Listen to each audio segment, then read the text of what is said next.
Rally रवानी थी है वो जी ठटे पचंदी तो ठटे में मेन रक्षा स्टैंड ते तैयारियों मुकमल कयूं वयूं आहिनि जिते एक गाड़ी में जलसे का जो स्टेज तैयार कयो वियो आहे जिते अवामी तहरीक जो मरकजी सदर जेको अयाज़ लतीफ़ अली जो ॿिया अॻवान रैली के खिताब कंदा सिक्योरिटी जा इंतजाम इंतहाई सख्त कया विया आहिनि ख़ासि तौर ते DSP हेडक्वार्टर ठटो जी अॻवानी में पुलिस जेका आहे रैली जे अॻियां ऐं बैक वारे साइड वारे हिसे खां जेको सो रैली जी जेका आहे निगरानी करे रही आहे हुन सां गॾोगॾु जीअं त आचर जे ॾींहुं छुटी हुजण जे करे ठटे में रश आहे तंहिं करे आम जेका ट्रैफिक आहे ठटे में उनखे बाईपास तरफ़ मोड़ियो वियो आहे त जीअं हिन रैली धरणे ऐं जलसे जी जेका आहे उन में रुकावटूं साम्हूं न अची सघनि। जी अच्छा, हिन महिल रैली किथे पहुती आहे ऐं केॾी महिल बाक़ाइदे जलसे जी सूरत अख़्तियार करे वठंदी?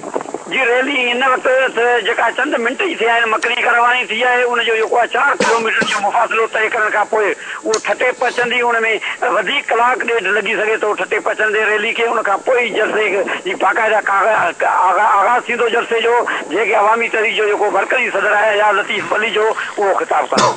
अच्छा, इहो ॿुधायो महबूब, अवामी तहरीक जे सदर अयाज़ लतीफ़ अली जो खां सवाइ भला ॿिए कंहिं पार्टी जा कारकुन वर्कर या को अॻवान इन रैली में शिरकत कंदो या करे पियो?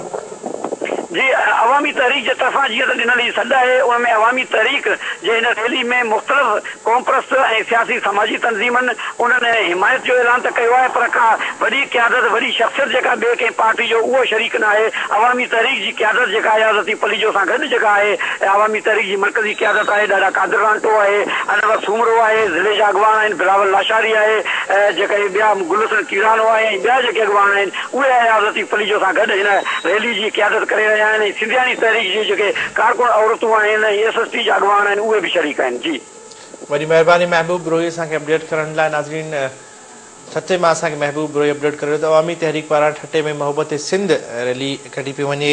कराची में ऐं ज़ुल्फ़काराबाद रिथा जे ख़िलाफ़ अवामी तहरीक पारां ठटे में हीअ रैली मुनक़िद कई वई आहे। हज़ारनि जे तादाद में अवामी तहरीक जा कारकुन रैली में शरीक आहिनि। सिंध जे कुन कुर्छ मां कारकुननि जे आमद जो सिलसिलो जारी हो सुबुह खां वठी ऐं हिन महिल रैली ठटे खां जेका आहे कलाक परते आहे ऐं असांजे रिपोर्टर असांखे अपडेट कयो त कलाक खां पोइ हीअ रैली जेका आहे ठटे में बाक़ाइदे जलसे जी सूरत अख़्तियार करे वेंदी।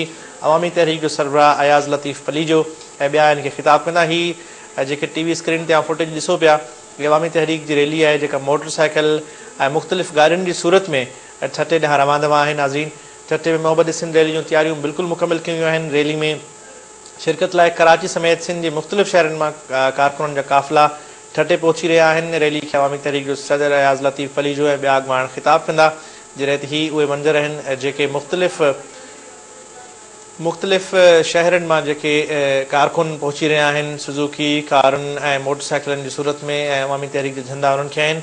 ऐं असांजे रिपोर्टर असांखे अपडेट कयो त हज़ारनि जी तादाद में कारकुन शरीक आहिनि मोहब्बत सिंध रैली में। अव्हांखे ॿुधाईंदा हलूं त मोहब्बत सिंध रैली जेका अॼु छटे में कढी पई वञे उहा कराची में 22 मई ते जेका मोहब्बत सिंध रैली ते फायरिंग थी वई उन फायरिंग जी करे ऐं उनखां अलावा ज़ुल्फ़काराबाद रिथा जे ख़िलाफ़ हीअ रैली कढी पई वञे ऐं मोहब्बत सिंध रैली खे सिक्योरिटी इंतज़ामनि जे हवाले सां असांजे रिपोर्टर अपडेट कयो त सिक्योरिटी जा इंतज़ाम इंतहाई सख़्त कया विया आहिनि।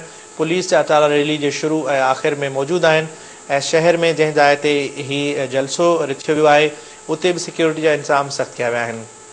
अवामी तहरीक पारां ठटे में मोहब्बत सिंध रैली कढी पई वञे। नाज़रीन, जंहिंमें शिरकत लाइ हीअ जेके काफ़िला आहिनि उहे अव्हांखे TV स्क्रीन ते नज़र अची रहिया आहिनि। मोहब्बत सिंध रैली जे हवाले सां नाज़रीन असां अव्हांखे अपडेट कंदा रहंदासीं। हलूं था बुलेटिन में शामिल कुझु वधीक ख़बरुनि न जंहिंमें सखर